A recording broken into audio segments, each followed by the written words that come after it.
BMP TV Professional Update. Habari za jioni ndugu mtazamaji wa BMP TV Online. Natumaini yu mzima wa afya kabisa. Na nikukaribishe mara tena kuweza kufuatilia matangazo yetu ya leo kutoka BMP TV Online. Na leo tunaangazia mwelekeo mpya wa kisiasa na kiuchumi kuhusu madini ya bati katika eneo la Maziwa Makuu, ambapo Marekani, Rwanda na Jamhuri ya Kidemokrasia ya Kongo zinaruhusishwa katika mkondo tata wa biashara rasilimali hii muhimu. Je, kuna ushirikiano wa kweli au kuna ukweli unaofichwa?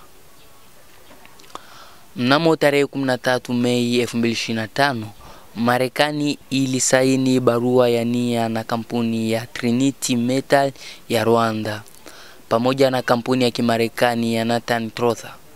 Lengo kuu kuanzisha mnyororo wa moja kwa moja na usambazaji wa bati katika Rwanda na Marekani. Bati ni metali adimu lakini msingi katika utengenezaji wa vifaa vya kielektroniki, paneli na za jua.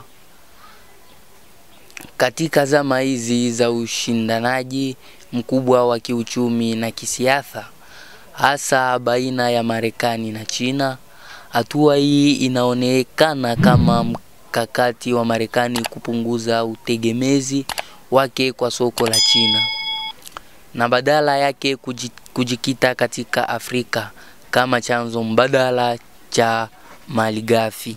Rwanda, licha ya kutokuwa na akiba kubwa za madini ya bati, imejiweka kama mchezaji mkuu katika soko la kimataifa.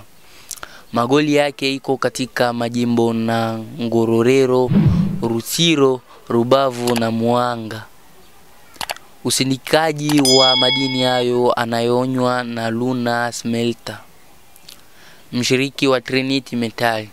Hata hivyo, Rwanda imekuwa ikijinasibu kuwa bati yake ni isiyo ya mgogoro, yani inapatikana kwa njia halali na kwa kuzingatia haki za binadamu.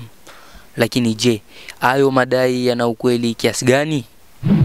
Kwa upande mwingine wa mpaka, katika eneo la Walikale, Kivu Kaskazini, DRC, kuna mgodi mkubwa wa Bisie, mojawapo ya vyanzo tajiri zaidi vya bati duniani. Mgodi huu unaendeshwa na Alphamini BCMC, tawi la kampuni ya Kanada inayoshirikiana na wawekezaji wa Kimarekani. Mgodi huo uzalisha zaidi ya 4% ya bati duniani. Ni wazi kuwa DRC ndiyo chanzo halisi cha kikuu cha bati katika eneo hili. Lakini cha kushangaza ni kwamba bati hiyo haionekani moja kwa moja kwenye makubaliano ya Marekani, bali inaonekana kama kwamba inasafirishwa kupitia Rwanda. Ripoti kutoka kwa asasi mbalimbali za kiraia na wataalamu wa madini inayoonyesha kuwa sehemu ya madini kutoka mashariki mwa DRC sasa Walikale upelekewa kwa njia zisizo rasmi nchini Rwanda, ambapo upewa nembo ya bati isiyo ya mgogoro. Ili linatilia shaka asilimia na sajili madini yanayosafirishwa hadi Marekani. Hali hii inazua mjadala mkubwa. Je, kuna mbinu ya kimya inayotumiwa kupitisha madini ya Kongo kupitia Rwanda ili kuepuka changamoto za moja kwa moja za kisheria na kisiasa za kufanya biashara na DRC? Wachambuzi wa siasa na uchumi wa kimataifa wanasema kuwa Marekani inatafuta njia ya kupata bati bila kuingia moja kwa moja katika changamoto za kisiasa na usalama wa DRC, kwa kuingia mikataba na nchi jirani kama Rwanda. Lakini kwa kufanya hivyo, inakwepa ukweli wa kwamba chanzo kikuu cha rasilimali hiyo kiko DRC. Taarifa hii inaibua maswali makubwa kiuchumi, kisheria na kiadili. Je, haki za nchi zinazozalisha madini zinalindwa ipasavyo? Je, ushirikiano huu unaleta maendeleo kwa wananchi wa Rwanda na Kongo au ni faida kwa kampuni ya nje pekee?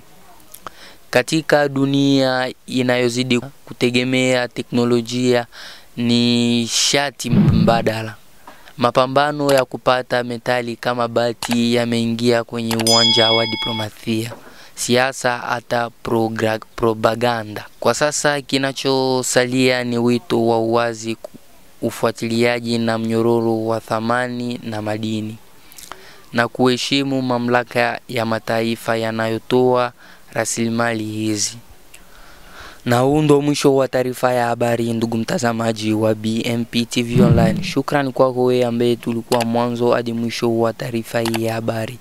Pia usisahau kusubscribe, kulike na kucomment ili wa kwanza kupata habari yetu kila kunapokucha. Kwa mawasiliano zaidi unaweza kupiga kwenye simu namba. Asante.